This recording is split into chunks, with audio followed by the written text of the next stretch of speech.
الطيبين الطاهرين المعصومين المظلومين ولعنة الله على أعدائهم أجمعين من يومنا هذا على قيام يوم الدين.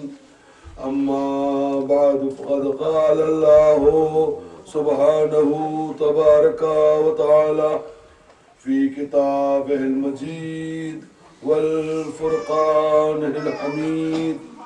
بسم الله الرحمن الرحيم. إنا هديناه السبيل إما شاكرا وإما كفورا. اللهم صل على محمد وعلى برادران منی بزرگان ملت، آپ حضرات کے سامنے مسلسل پہلی محرم سے 1436 ہجری کی گفتگو ہدایت کے موضوع پر جاری اور ساری ہے، اور آج بحمدللہ بتصدق شہزادیہ عالمیان انسیہ ہورا جناب فاطمہ الزہرا صلوات اللہ وبالخصوص بتصدق شہزادیہ کونین جناب سکینہ بنت الحسین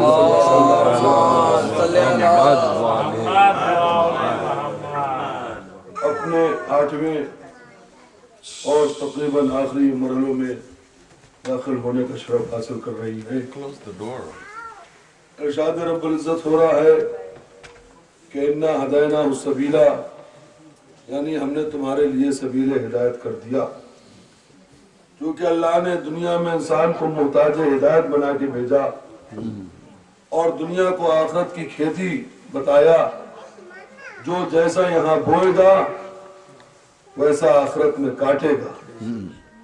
لہذا اس ذات واجب پر واجب تھا کہ جب محتاج ہدایت بنایا تو اس کی ہدایت کا انتظام کرتا۔ سورہ دہر کی 3 آیت میں اس نے صاف لفظوں میں اعلان کر دیا کہ جو میری ذمہ داری تھی ہم نے تمام کی۔ انا ہدیناہ السبیل، ہم نے تمہارے لیے سبیل ہدایت کر دیا، اما شاکروں و اما کفورا۔ اب تم کو صاحب اختیار بنایا کہ چاہے ہماری بنائی ہوئی سبیل ہدایت کو مان کے اپنا نام شاکرین کی فہرست میں لکھواؤ، مسلمین کی فہرست میں لکھواؤ، متقین کی فہرست میں لکھواؤ، شکر کرنے والوں میں ہو جاؤ، چاہے اس سے انکار کر کے اپنا نام کافروں کی فہرست میں لکھواؤ۔ خدا بھی قیامت تک کے آنے والے انسانوں پر نگاہ رکھتا تھا، اس کو پتا تھا کہ ایسے لوگ دنیا میں نظر آئیں گے جو ہماری سبیل ہدایت سے انکار کریں گے، اس لیے کہ وہ اتنا محتاط ہے سبیل ہدایت کا کہ اس نے آدمی بعد میں بنایا، آدمی پہلے بنایا۔ ابو البشر جناب آدم، بابا آدم جو ابو البشر ہیں، یہ نہیں کہ انی جاعل فی الارض انسان، انی جاعل فی الارض خلیفہ۔ جب آدم کو بنایا تو کہا میں نے خلیفہ بنایا، لیکن جو اتنا محتاط ہو کہ جب کوئی انسان نہیں اس وقت اس کی ہدایت کا ذریعہ موجود ہے، تو جب کروڑوں انسان ہو، لاکھوں انسان ہو، محتاج ہدایت ہو، یہ ہمارا غیبت پر یقین بے سبب نہیں ہے، قرآن کی روشنی سے ہے۔ مگر افسوس یہ ہے ماشاءاللہ آپ دیگر علماء کو سنتے چلے آئے ہیں، امسال بھی شہ محرم میں آپ نے دیگر مجالس کی ہیں، آپ نے دیکھا ہوگا کہ افسوس کی بات یہ ہے کہ جو منبع ہدایت ہیں،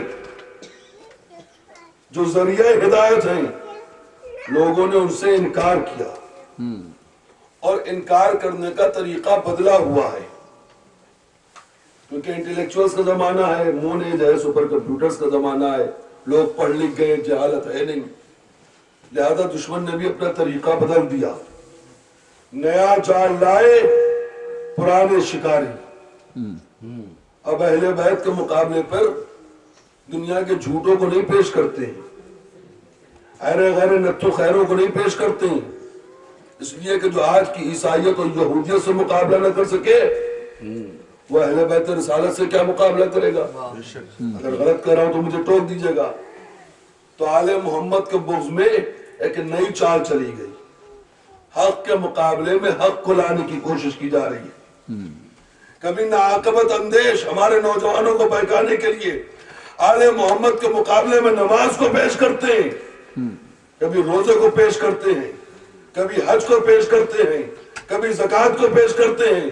ان کو پتہ ہی نہیں کہ آل محمد کی زندگی سوائے تبلیغ نماز، تبلیغ روزہ، حج و زکوٰۃ اور انسانیت کی ہدایت کے علاوہ گزری ہی نہیں۔ کہتے صاحب ذاکرین جاتے ہیں 2-2 گھنٹے کی مجلسیں، ٹورنٹو میں بھی اتنی مصروفیت ہے 1 گھنٹے کی مجلسیں ہوتی ہیں، معجزات اہل بیت، مناقب، فضائل۔ اگر نماز نہیں تو کچھ نہیں۔ ان کو پتہ ہی نہیں کہ جو پڑھی گئی ہے نماز وہ قبول کیسے ہوگی۔ جو بات تمہاری نہیں سمجھ میں آئی وہ بات امام شافعی کی سمجھ میں آ گئی۔ میں اتنا تو امام شافعی بھی جانتا تھا، وہ نماز کے لیے کہہ رہا ہے لا صلاۃ لہ، وہ نماز ہی نہیں کہ جس میں آل محمد پہ درود نہ ہو۔ نعرہ صلوات،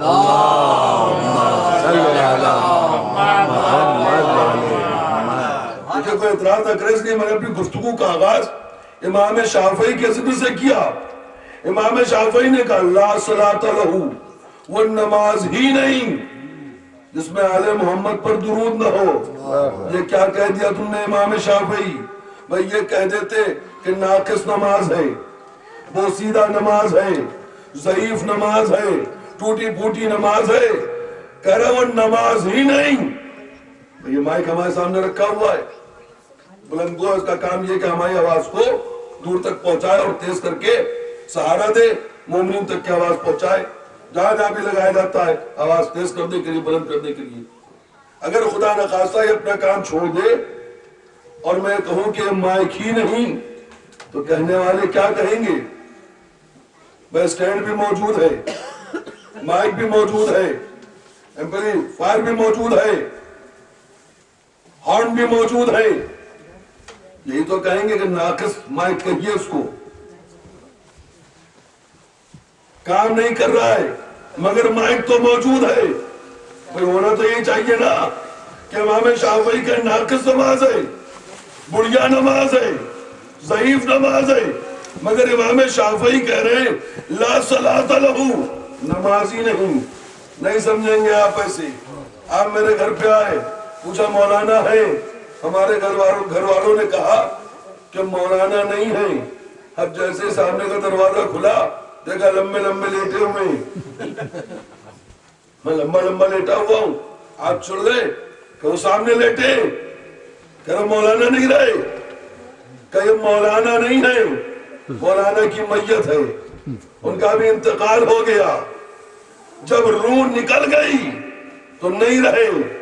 میں لمبا لمبا لیٹا ہوا ہوں، میرے ہاتھ بھی موجود ہیں، پاؤں بھی موجود ہے، سینہ بھی موجود ہے، سر بھی موجود ہے، مگر چونکہ بدن سے روح نکل گئی اس لیے میں نہیں رہا۔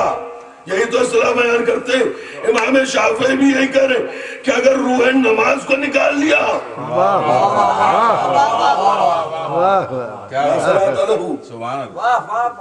نماز نہیں ہے۔ بھائی جب تک آپ کے معیار پر آ کے گفتگو نہ کرو، آپ منہ سے بولتے نہیں، اور ہم ذاکرین کو اچھا نہیں لگتا جب تک آپ نہیں بولتے ہیں۔ اس کی وجہ ہے کہ دشمن علی بہت چڑھتا ہے، کہتا ہے ذاکرین جا کے ایسا تذکرہ کرتے ہیں کہ واہ واہ ہو، سبحان اللہ ہو، تعریف بٹورنے کے لیے۔ ارے بد نصیب ہے تجھ کو جلانے کے لیے گفتگو ہوتی ہے۔ ذرا معرفت تو حاصل کر، ذکر آل محمد کا ہوتا ہے، داد ہم کو ملتی ہے۔ یہ دنیا کا پہلا انعام ہے جو آل محمد نے دیا۔ اگر میں کہیں اپنے فضائل اپنے خاندان کے بارے میں بیان کرنے بیٹھ جاؤں، آپ تو آپ صاحب خانہ حسینی صاحب میرے عزیز ہیں، یہ مجھے ممبر سے اتار لیں گے۔ نوز باللہ کوئی مولوی اپنے فضائل تھوڑی پڑھتا ہے، مولا علی کا فضائل پڑھتا ہے۔ یہی موجز نمائی ہے ذکر کی، ذکر ان کا ہوتا ہے، عزت ہم کو ملتی ہے، لوگ صاحب عزت ہو جاتے ہیں۔ سنیے ان ملاؤں نے روب کاٹ رکھا ہے نماز نماز نماز، حسین افضل نعوذ باللہ نماز افضل، یہ جاہلوں کی بحث ہے، کبھی کہنا دینا تو حسین افضل یا نماز افضل، حسین اور نماز کا رشتہ روح اور جسم جیسا ہے، اگر جسم میں روح نہیں تو جسم بیکار، جسم موجود ہے اس میں روح نہیں تو کام نہیں آنے والا ہے جسم، حسین سے کوئی جدائی نہیں کر سکتا، حسین کا رشتہ روح اور جسم جیسا ہے نماز کے ساتھ، جسم ہے نماز، روح ہے آل محمد، مگر اگر تو نے گستاخی کی ہے تو سن لے، جسم پہ ہمیشہ روح کو افضلیت ہے، جسم پر روح افضل ہے، اس لیے کہ جب تک بدن میں روح ہے بدن سلامت ہے، لوگوں کو فائدہ پہنچا رہا ہے، آپ کے کام آ رہا ہے، یہ دماغ چل رہا ہے، ادھر روح نکل گئی، اولادوں نے بھی منہ پھیر لیا، کس طرح بظاہر تو ایک اچھا طریقہ ہے، مگر جس باپ نے پیدا کیا تھا اسی کو سپرد خاک کرنے چلے، گڈھا کھودا، میت رکھی، پٹے رکھے، مٹی ڈال دی، ارے تیرا باپ تھا، روح نکل گئی تو کیا ہوا، اس کو اپنے گھر میں مہمان کر لے، دیکھتے نہیں روح نکل گئی، اب یہ بدن سڑنے لگے گا، اب یہ بدبو دینے لگے گا، اب یہ امراض پھیلانے لگے گا، بھائی کیا سن رہے ہیں، اسی لیے تو لکھنؤ سے باہر نکل کے مومنین لکھنؤ یاد آتے ہیں، زیادہ وضاحت کرنے کی ضرورت نہیں پڑتی، بغیر اہل بیت کے نماز نقصان پہنچائے گی، جیسے پہنچا رہی ہے، یزید کے لشکر میں نماز ہو رہی تھی کہ نہیں، اللہ فرمائے یزید کے لشکر میں نماز ہو رہی تھی کہ نہیں، بغیر روح کے، سنیے سنیے نوجوانوں کو سنا رہا ہوں، میں روز عرض کرتا ہوں، بزرگوں سے تو خالی دعائیں لیتا ہوں، ان کا علم مجھ سے بہتر، ان کی معرفت مجھ سے زیادہ، نئی نسلوں کی تربیت کرنا چاہیے، کسی سے محروم نہ ہو، اصل ذکر ہے اہل بیت کا، دنیا گزارنے کے لیے ہے، ادھر آنکھ بند ہوگی معاملات دنیا ختم ہو جائیں گے، قیامت تک قبر میں جو کام آئیں گے وہ علی ہیں، اولاد علی ہیں، نماز کیا ہے، نماز نام ہے آپ کے شکرانے کا، اللہ نے آپ کو نعمت دی، دنیا میں پیدا کیا، ماں باپ جیسی نعمت، ماں باپ نے غذا دی، آپ کچھ کام نہیں کر رہے ہیں، آپ کو لباس پہنایا، آپ کو پڑھایا لکھایا، عقل آ گئی، شعور پیدا ہوا، کھانا کھانے لگے، نوکری کرنے لگے، نعمتیں ملی، پھل، غذائیں، میوے، سیر، اور اگر لسٹ گنانے لگوں تو آج تو انسان کی خواہش پوری نہیں ہوتی، کار پہ بیٹھ گیا چین نہیں پڑ رہا ہے، برانڈڈ کاریں چاہیے، برانڈڈ کاریں مل گئیں، ہیلی کاپٹر چاہیے، ہیلی کاپٹر کی خواہش پوری ہوئی، پورا چارٹر پلین چاہیے، اور دینے والوں کو اللہ دیتا ہے، حکم یہ ہے کہ جب بھی نعمتوں کا خیال آئے تو شکر ادا کرو، اللہ کی ان دی ہوئی نعمتوں کا نام، ان دی ہوئی نعمتوں کے شکرانے کا نام نماز ہے، اب اللہ کی بارگاہ میں آپ کھڑے ہوئے شکرانہ ادا کرنے کے لیے، اللہ نے زندگی دی، صحت دی، دولت دی، عزت دی، شہرت دی، نبی نے دستور دیا، کہاں اس کی بارگاہ، کہاں تیرا شکرانہ، کہاں وہ عظیم، کہاں تیری زبان، لہذا شکرانے کے طور پر نیت کر کے اللہ اکبر کہہ کے ذکر الہی اپنی زبان میں نہ کرنا، قرآن کا سورہ الحمد پڑھنا، دوسرا سورہ پڑھنا، تمہیں اختیار دیا، نبی نے دستور دیا، اگر میں غلط کہہ رہا ہوں تو ٹوک دیجئے گا، آپ کو اختیار دے رہا ہوں، نماز علماء سے پوچھے کیا ہے، نماز آپ کو جو اللہ نے نعمتیں دی ہیں اس کے شکرانے کا نام ہے، ابھی یقین نہ کیجیے، علماء سے جا کے سوال کیجئے گا، خالی فضائل سن کے اٹھنا جائے گی، اس پر غور کیا کیجئے، اس لیے آپ کو بھی نئی نسلوں کی تربیت کرنا ہے، اور دوسری طرف سنیے، لوگوں نے ایسے نماز کو پیش کیا، مصلی پہ کھڑے ہوئے نماز نہ ہو گئی جیسے اللہ میاں طاری ہو گئے، نماز نہ ہوئی اللہ میاں آ گئے، بتائیے کیا تصور پیدا ہوتا ہے، نماز نہیں ہے نماز بلکہ اللہ میاں ہے، نماز آپ کے شکرانے کا نام ہے، اسی لیے تو کہا جاتا دعا کیا کرو یہ قبول ہو جائے، یہ ایسی شے ہے کہ آپ نے پڑھ بھی نہیں تو ضروری نہیں ہے کہ قبول ہو. نماز ہے آپ کا شکرانہ. نماز نعوذ باللہ اللہ میاں نہیں ہے اور دوسری طرف سنی ہے. امام شافعی نے کہا لا صلاۃ لہ، وہ نماز ہی نہیں جس میں آل محمد پر درود نہ ہو. درود کیا ہے؟ لوگ سوچتے ہیں درود آل محمد ہے. حسین سے کبھی بھی نماز کو نہ ٹکرانا. جیسے ہی بولو کہ ہم سمجھ جائیں گے تم بہت بڑے جاہل ہو. درود کیا ہے؟ کوئی یہ نہ سوچے کہ درود آل محمد ہے. درود نام ہے آل محمد کی سلامتی کی دعا کا. سامنے صاحب ملاحظہ فرمائے، میں کچھ عرض کر رہا ہوں. درود بھی آل محمد نہیں ہے. آل محمد کے لیے جو سلامتی کی دعا کی جاتی ہے اس دعا کا نام ہے درود. کیا سننا ہے؟ جس نماز میں ہماری حال پہ درود نہیں وہ نماز قابل قبول نہیں. بھائی آل محمد تو بہت بلند ہے، ان کی درود میں یہ شان ہے کہ جس نماز میں ان پر سلامتی کی دعا نہ ہو وہ نماز قابل قبول نہیں. آل محمد کا کوئی کیا مقابلہ کرے گا؟ صلوات پڑھتے ہیں تو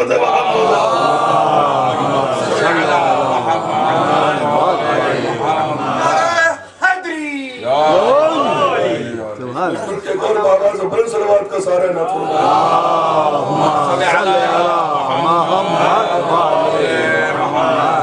اسی موقع پہ آپ لوگوں سے گزارش کر لوں، ابھی تو مومنین کم ہے، جگہ ہے، آپ لوگ ابھی سے تھوڑا تھوڑا آگے تشریف لے آئے.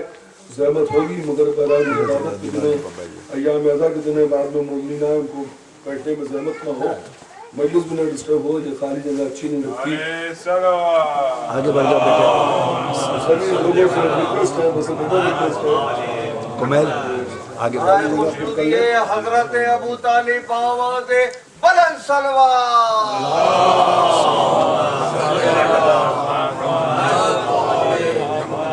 بارے دیگر نعرہ صلوات. اللہم صلی علی محمد وعلی محمد. دیکھیں جب دنیا کے جھوٹے نہیں ٹک سکے اپنے دعوے میں دلیل دینے میں مکمل ہوا کہ نہیں، تو آل محمد کے مقابلے پہ حق لانے کی کوشش کی گئی.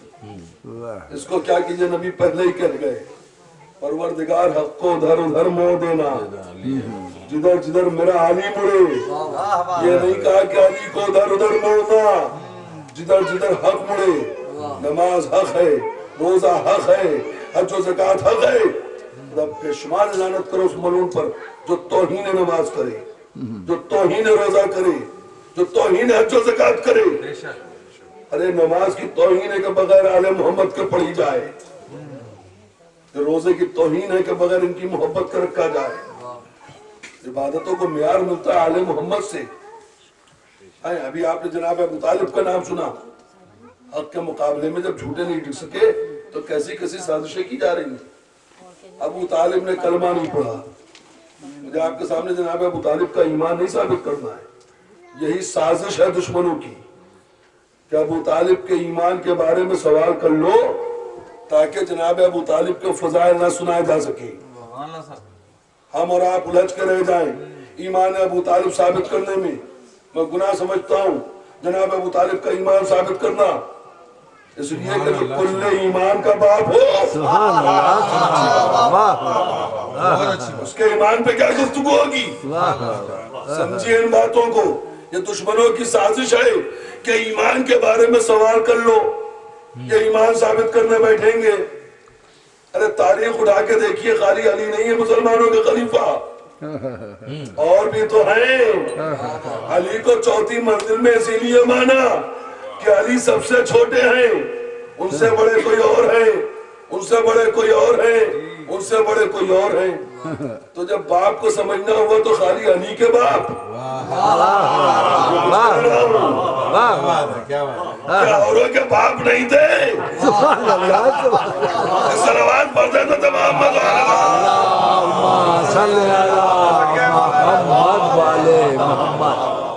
جو چلتا ہے تو ایسے جملے تو نکلیں گے. جب خلافت کی منزل آئی تو سب سے آخر میں علی، اور جب باپ سمجھنا ہوا تو سب سے پہلے علی. میں جس کو پہلے بنا کے بٹھایا پہلے اس کے باپ کے بارے میں تو بتا، پھر اس کے بعد والے کے باپ. دیکھیں سوائے امیر المومنین کے باپ کے علاوہ سب کے میدان فضائل خالی ہیں. بے شک. میرا جملہ برداشت کر پائیں گے کہ نہیں برداشت کر پائیں گے؟ بہت کلیجہ ہوتا گیا ہے. علی کے باپ نے کلمہ پڑھا کہ نہیں پڑھا؟ علی کے باپ نے کلمہ پڑھا کہ نہیں پڑھا؟ تو ہم سے پوچھتے ہو اگر ہم نے ان کے باپ کے بارے میں پوچھ لیا، ان کے باپ کے بارے میں پوچھ لیا. سنیے آج 8 محرم ہے اس لیے جملہ ضرور کہوں گا. اب نہ سنیں گے تو کب سنیں گے؟ کتنے ظلم ہوئے آل محمد پر. اگر ہم پوچھنے پہ آئے تو یہ نہیں پوچھیں گے کس کے باپ کیا تھے، بلکہ پوچھیں گے کیا تھے. صلوات محمد اللہم صلی علی محمد نعرہ حیدری. سبحان اللہ. کوئی غیر سنجیدہ گفتگو نہیں کرنا چاہ رہا ہوں. آج 8 محرم اس لیے آپ کے سامنے بات رکھ رہا ہوں. دیکھیے بہت سنجیدگی سے عرض کر رہا ہوں. وہ جب تک اس طرح کی گفتگو نہ کرو آپ منہ سے نہیں بولتے، اس لیے مجبوراً وہ کرنا پڑتی ہے. مسئلہ ہے جو فضائل جناب ابو طالب کے ہیں تاریخ میں کسی کے نہیں. کوئی ایمان ابو طالب کا کیا مقابلہ کرے گا؟ ابو طالب کے ایمان کے بارے میں پوچھتے ہو، ارے ان کے مکان کے فضائل تم نہیں سمجھے. جناب ابو طالب تو بہت بلند ہے، اور مکان میں بھی پورے مکان کا تذکرہ نہیں. دنیا ان کے باورچی خانے کو، ان کے کچن کو نہیں سمجھ سکی ہے کہ کتنا عظیم ہے ان کا باورچی خانہ. دلیل سنیے اور اس کے بعد مصاحب میں آپ کو گریہ کرنا ہے. آج باب الحوائج کا ماتم ہے. جناب مریم، جناب زکریا معصوم، رشتے میں خالو جناب مریم کی کفالت کر رہے ہیں کیونکہ معصومہ بی بی ہے، غیر معصوم پال نہیں سکتا. جناب زکریا جناب مریم کے خالو رشتے میں بیت المقدس میں، جس کو عرف عام میں لوگ بیت المقدس کہتے ہیں، بیت المقدس ہے صحیح لفظ، اس میں قفل لگا کے جناب زکریا جاتے ہیں غذا لینے کے لیے، مریم کے لیے کھانا لینے کے لیے. جب لوٹ کے آئے معصومہ بی بی کے لیے غذا لے کے، دیکھا خان لگے ہوئے ہیں، پھل رکھے ہوئے ہیں، تازے تازے میوے رکھے ہوئے ہیں، تازے تازے کھانے رکھے ہوئے ہیں. سوال کرتے ہیں جناب زکریا اے بی بی یہ کہاں سے آئے؟ باہر تو قفل ڈال کے گیا تھا، قفل پڑا تھا بیت المقدس میں. کہ اللہ جسے چاہتا ہے بے حساب دیتا ہے. یہ خانے جنت ہیں. اس کی دلیل یہ ہے کہ بے موسم پھل ہوتے تھے، بے موسم میوے ہوتے تھے. محرم میں دسمبر میں رطب نہیں ہوتے، گرمی کا پھل ہے، تازے تازے رطب رکھے ہوتے تھے. اب میرا آپ سے سوال یہ ہے کہ جناب زکریا جو کھانے کا انتظام کرنے کے لیے اتنی محنت کرنے گئے، اللہ نے حکم دیا معصومہ بی بی ہے، غیر معصوم اس کی کفالت نہیں کر سکتا. اے زکریا اس کو پالو پوسو، اس کی کفالت کرو. جناب زکریا اللہ کے نبی محنت کر رہے ہیں، وہ محنت کر کے کھانا لائے. یہاں کھانے پہلے ہی سے رکھے ہوئے ہیں. محبوب یہ کیا مانچ رہا ہے؟ وہ اس کی مصلحت وہ جانے. ہمارے تو اتنا ہی سمجھ میں آیا کہ دنیا کی غذاؤں پر جنت کی غذا افضل ہے. بھئی اگر افضل نہ ہوتی تو جناب مریم کے لیے جنت کے خان کیوں آتے؟ جنت سے پھل کیوں آتے؟ جنت سے میوے کیوں آتے؟ لانے والا اللہ کا نبی ہے، کوئی ایرا غیرہ نتو خیرہ نہیں ہے. جناب زکریا آئیں مگر جنت کی غذائیں آئیں. کیوں؟ کیونکہ ان کے کھانوں پر جنت کے کھانے افضل تھے. نہیں متوجہ ہویا. مریم افضل ہے یا سیدہ افضل ہے؟ مریم افضل ہے یا آل رسول افضل ہے؟ جناب زکریا افضل ہے یا محمد عربی افضل ہیں؟ آپ میرے ذہن تک پہنچے کہ نہیں پہنچے؟ کہ محمد زکریا پر افضل، سیدہ مریم پہ افضل، حوا و سارہ و آسیہ مل کے بھی سیدہ کا مقابلہ نہیں کر سکتی. جناب زکریا معصوم نبی مریم کے لیے کھانے لا رہے ہیں. کیوں؟ میں آپ سے سوال کر رہا ہوں. اگر جنت کے کھانے افضل نہ ہوتے تو جناب زکریا کے اتنے ہوئے کھانے کھاتی جناب مریم؟ معصومہ بی بی ہے، صاحب اعجاز بی بی ہے، خدا کو معجزہ دکھانا تھا.